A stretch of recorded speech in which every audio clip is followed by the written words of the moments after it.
हाहाकार, नेतन्याहू को ट्रंप की फटकार। फाइनल राउंड से पहले नेतन्याहू के सामने ट्रंप के गुस्से की दीवार। डोनाल्ड ट्रंप ने फोन पर इजरायली पीएम पर किया प्रहार। गाजा की जमीन पर Benjamin Netanyahu versus Donald Trump. क्या गाजा में फाइनल ऑपरेशन से पहले अकेले पड़ेगा इजराइल?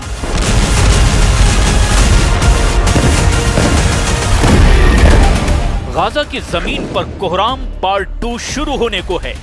नेतन्याहू की आर्मी पूरी तरह तैयार है। बाकायदा तबाही का पूरा नक्शा तैयार किया जा चुका है।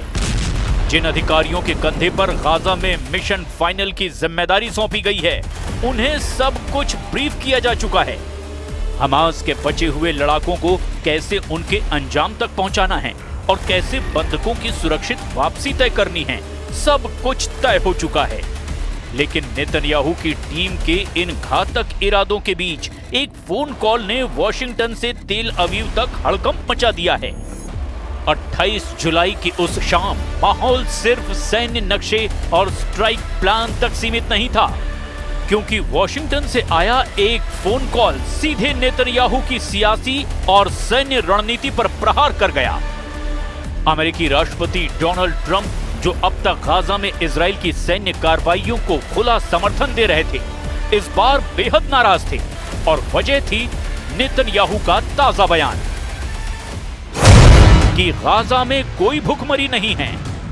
ये बयान ऐसे वक्त आया जब अंतर्राष्ट्रीय मीडिया और राहत एजेंसियां लगातार भूख से मरते बच्चों, खाली पड़े अस्पतालों और राहत काफिलों की बदहाली की तस्वीरें दिखा रही है।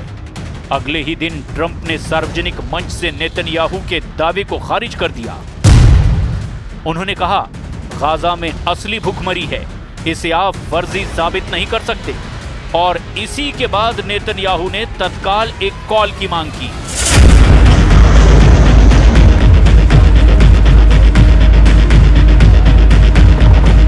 एनबीसी की रिपोर्ट के मुताबिक इस कॉल के दौरान नेतन्याहू ने ट्रंप से कहा कि भुखमरी की सारी रिपोर्टें हमास की बनाई हुई हैं और गाजा में हालात इतने खराब नहीं हैं। लेकिन ट्रंप ने उन्हें बीच में टोकते हुए ऊंची आवाज में कहा कि उनके पास खुद के अफसरों से मिली तस्वीरें और सबूत हैं, जिनमें बच्चे भूख से बिलख रहे हैं।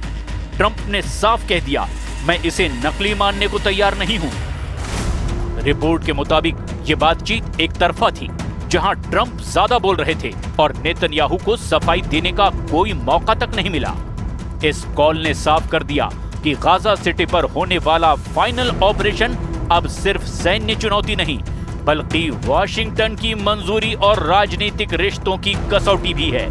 वो भी उस वक्त जब इजराइल की तरफ से बाजार पर 100% कब्जे का प्लान तैयार किया गया है।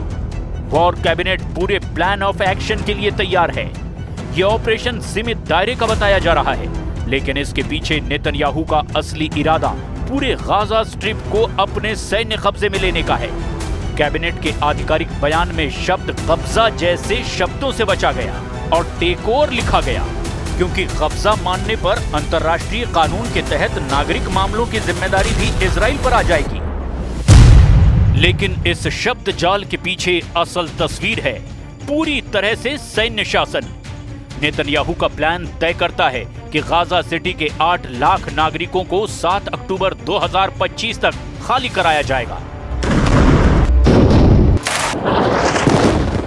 ये वही तारीख है जब हमास के 7 अक्टूबर 2023 के हमले की दूसरी बरसी होगी। यानी 2 महीने का ये विंडो पीरियड खत्म होते ही आईडीएफ गाजा सिटी में जमीनी घेराबंदी शुरू करेगा और वहां बचे हुए हमास लड़ाकों को खत्म करने का दावा करेगा। इस ऑपरेशन के बाद इजराइल बाकी 25% गाजा में भी आगे बढ़ने के प्लान पर काम करेगा। वहां जहां आज भी करीब 20 लाख लोग मौजूद हैं और जिन्हें आईडीएफ अब तक टालता आया है, क्योंकि यहीं बंधकों के छिपे होने की आशंका सबसे ज्यादा है। गाजा सिटी पर कब्जे के साथ ही मंत्रियों ने युद्ध खत्म करने के लिए 5 शर्तों की लिस्ट तैयार की है।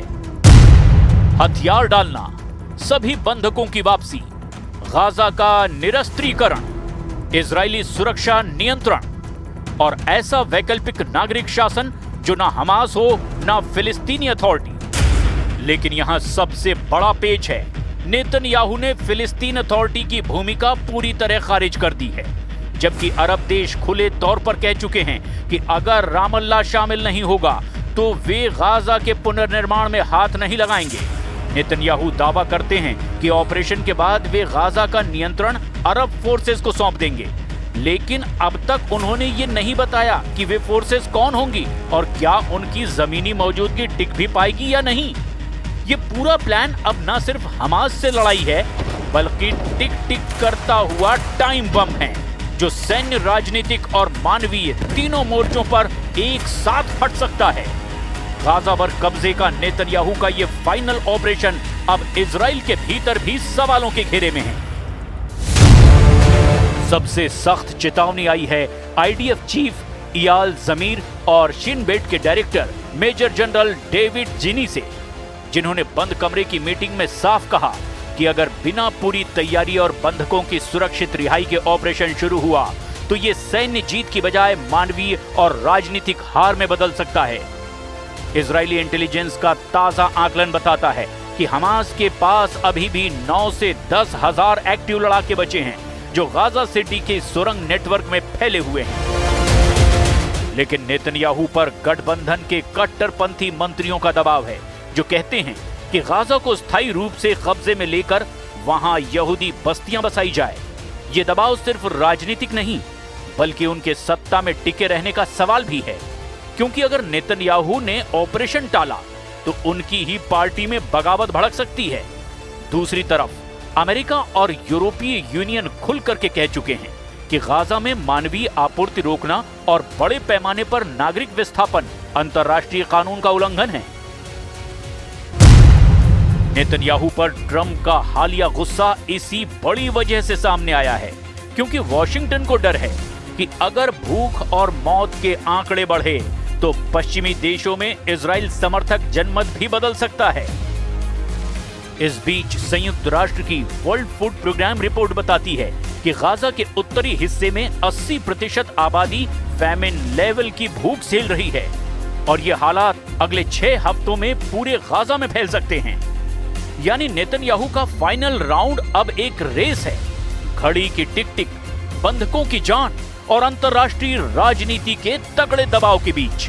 अगर टाइमिंग चूक गई तो ये ऑपरेशन जीत के साथ एक कूटनीतिक आत्मघात साबित हो सकता है।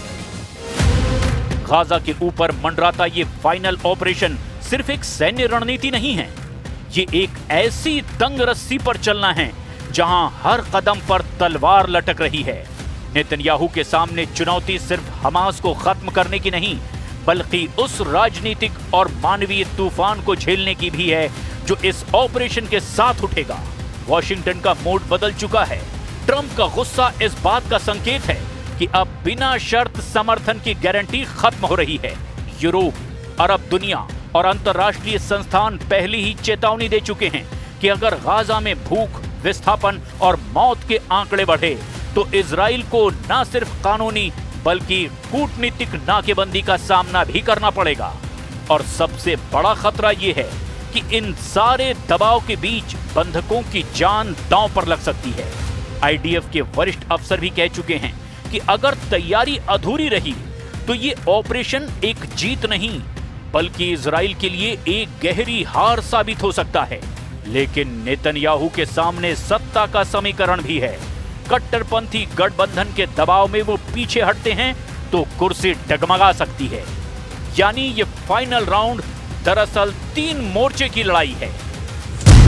हमास के हथियार, वॉशिंगटन का भरोसा और सत्ता की कुर्सी। हर मोर्चा एक कतार में लगी बारूद माइन की तरह है। अगर किसी एक माइन में धमाका हुआ तो बाकी 2 भी अपने आप फट जाएंगे। गाजा की गलियों में बंदूकें गरजेंगी, लेकिन इस बार असली जंग अंतर्राष्ट्रीय मंचों, मीडिया की सुर्खियों और सत्ता के गलियारों में लड़ी जाएगी। और सवाल यही रहेगा, क्या नेतन्याहू इस फाइनल ऑपरेशन के इतिहास में जीत लिखेंगे या इसे अपनी सबसे बड़ी हार बना देंगे।